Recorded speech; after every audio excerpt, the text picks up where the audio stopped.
Ever have an overly high monthly Comcast bill and can't figure out why? Well, this is tech simplicity, and stick around, because you don't want to miss this. What's going on, everyone? In this video, I'm going to be showing you a dirty little secret that not everyone may be aware of if you're a Comcast internet customer. That said, let's jump right into it. To begin, visit Comcast.net and log into your account.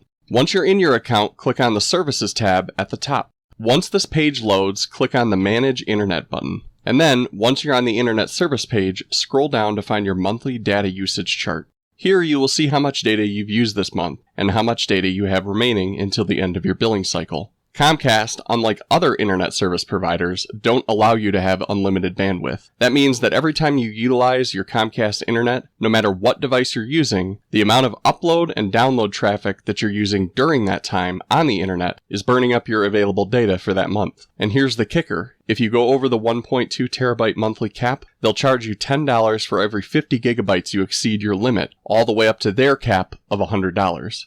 So, if you're a heavy streamer, gamer, or person who likes to torrent, or anything else, and you use Comcast as your ISP, be careful of this, otherwise your next bill you get from them could be a whopper. Anyway, I hope you guys found this video helpful. If you did, feel free to subscribe for future content, and if you have any questions, leave them in the comments below.